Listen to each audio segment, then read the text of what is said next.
Hello, and welcome to the start of my Fae Tactics video series on this channel. This was the game that got the vote, so here we go. And don't worry, I'm only gonna make you sit through the starting logos the one time. Yeah, this game has a little bit of a Western theme to it. I think of it more like Wild Arms than Wild West, though. I've played this game a little bit in hard mode, but I'm not super familiar with it, and this game has a reputation, so for the sake of this being a playthrough that I will definitely finish, I'm gonna play in normal mode. As for the star that I'm gonna choose, interesting. Nice bit of artwork, by the way. I thought about this one for a second, but I think I'm going to pick the Serpent constellation. We can be the good Slytherin that J.K. Rowling always said exists, but never somehow showed up in any of the books.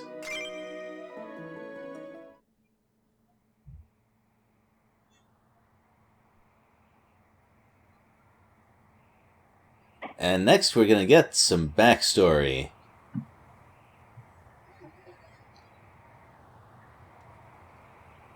I feel like this part might have been helped by an illustration or two.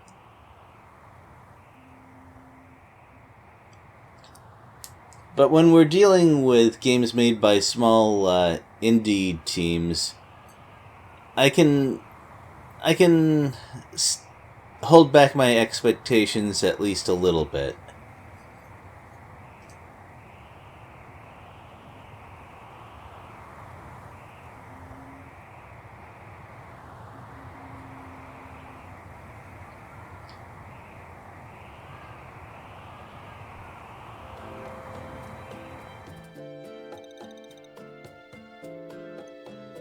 Yep, we've got the main character and our two companions, and all of them are going to play important roles for a significant number of maps in our future.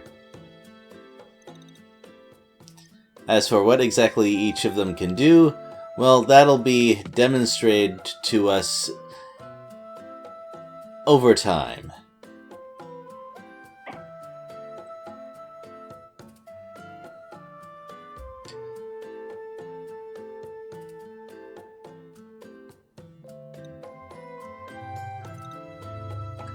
Yeah, I think that motorcycles in this world work a little bit different from ones in our world, unless all those purple sparks are actually something that can happen and I'm just ignorant because I'm not a motorcycle guy. If anyone watching this video is a motorcycle person, I will happily accept corrections on this.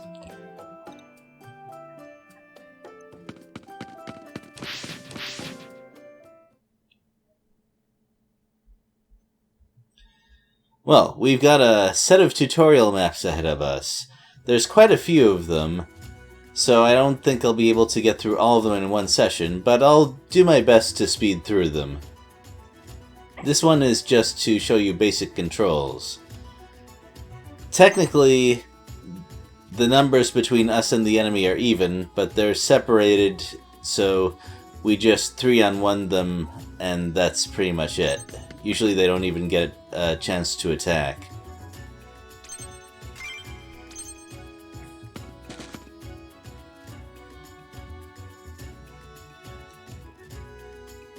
Still, there's a couple of things that we can learn here.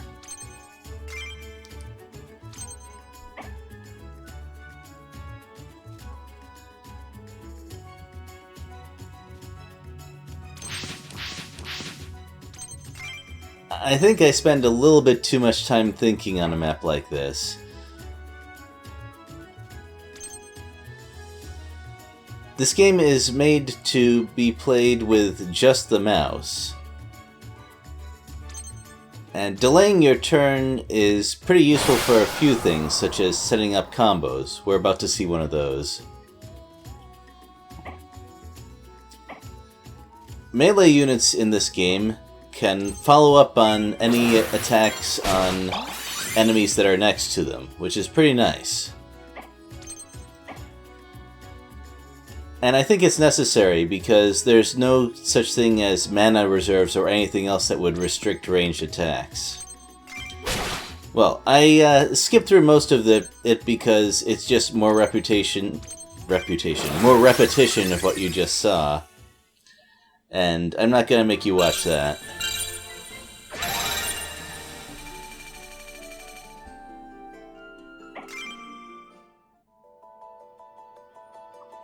Of course, all of the characters in the game have a number of passives. You may have noticed that Chico, the dog, got extra health when it killed an enemy, or I should say, got health recovery. And that's nice for a frontliner. Other characters also get special effects on a kill. Peony, for example, gains a bit of attack power for the rest of the map for every kill that she gets. As for what the little bird does, well, we're gonna see that fairly soon.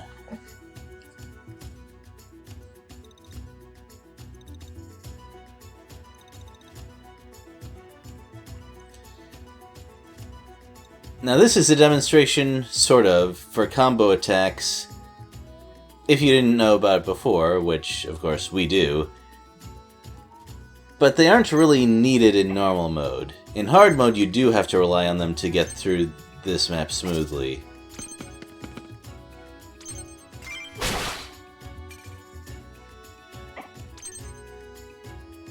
Now, there's some water on the left side, and Pyachin is actually an aquatic creature, which means it gets some pretty large buffs from being in the water. Also, these enemies are airborne, and Pyachin has an attack that's anti-air, so this happens. These things pile up on each other, and you get situations where you can get pretty monstrous attack bonuses.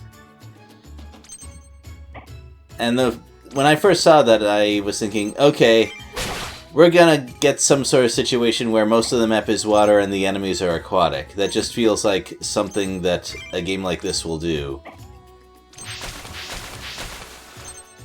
Especially given this game's reputation. I've not seen any reviews that say this game is easy, and quite a few that say it's unfairly hard, so we'll see. They may just be complaining.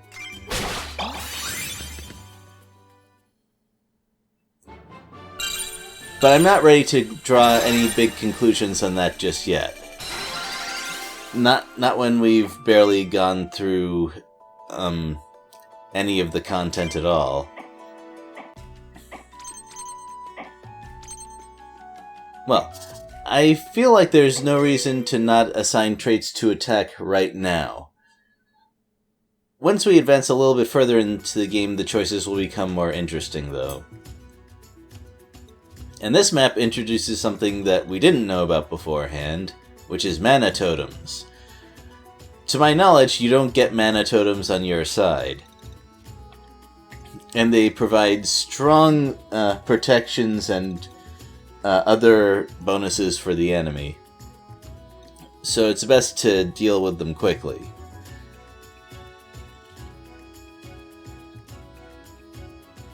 One of the effects of a totem is that it defends the creatures allied to it, reducing damage to 1, although the totem takes a little bit of recoil damage every time it does that.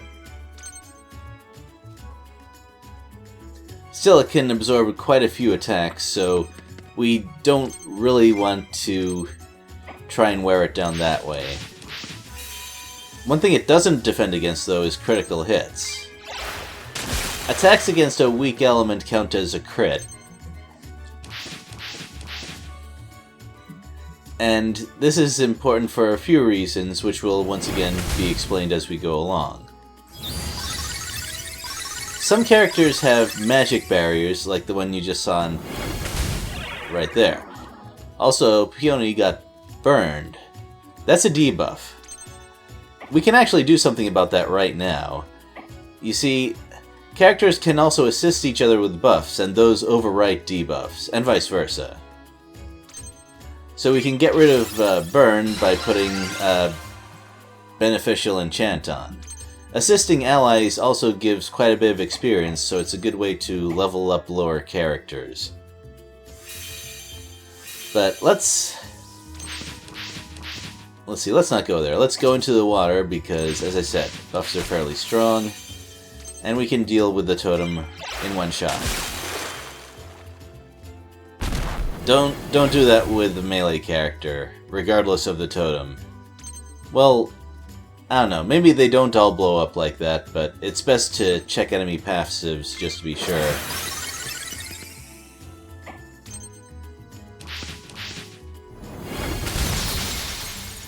So the blue bar below character's health is Mana Barrier. Chico doesn't have one, but Peony does, and I believe Pyachin also does. In fact, if I understand correctly, let's take a look at... Yeah, Pyachin's Magic Barrier is most of its health, actually. Now, Magic Barrier is fairly strong. It reduces damage incoming by a pretty sharp amount, in fact. Unless it's a crit. Then it deals full damage. Full crit damage, I should say.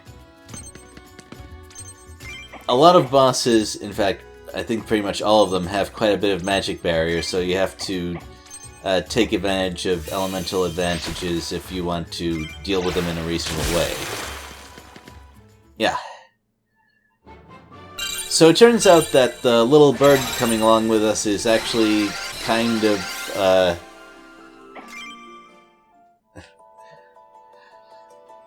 how shall I say this?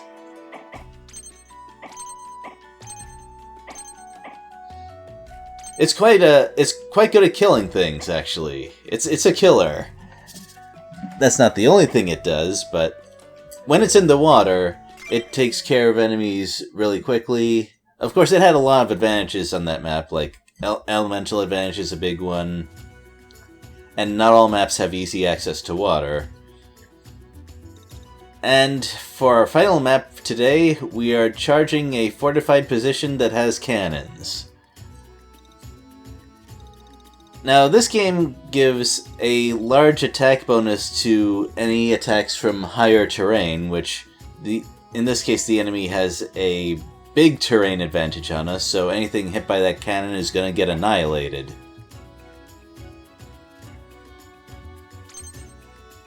So let's just sneak by it instead.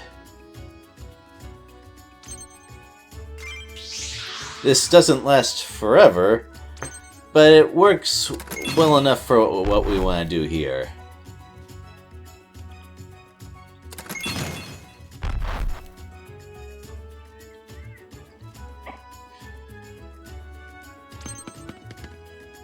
There are enemies who can see cloaked enemies. They're actually marked on the map, which is pretty nice of the developers.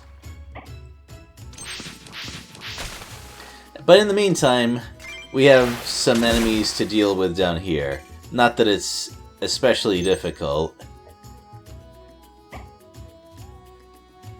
But it would be not a great idea to move forward to attack this one. That wouldn't go well. The cannon's area of effect covers just about everything except the last set of tiles back there. And there is one tile on the water that it doesn't cover, so that's good to note.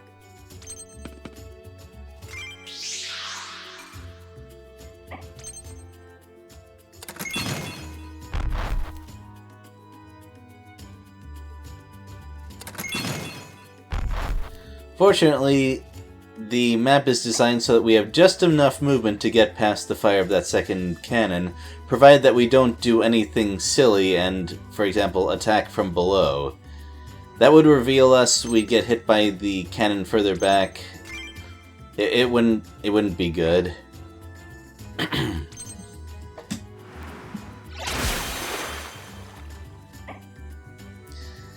Yeah, so I believe the damage bonus is 25% for every single level of height above your target.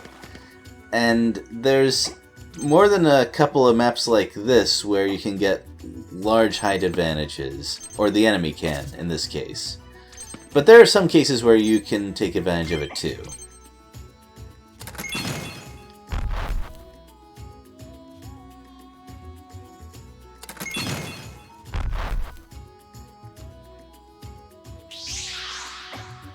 Now Chico, in particular, can become kind of a back attack specialist, which is not that difficult to set up for melee characters, because enemies turn to the direction of whatever just attacked them. So if you can get Chico to the opposite side of an enemy from one of your other characters, it's easy to turn them around back and forth with assist attacks. This is pretty helpful against bosses, especially.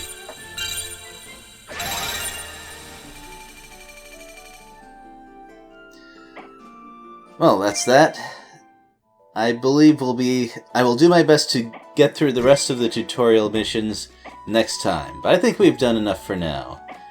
Thanks for watching, and later, everybody.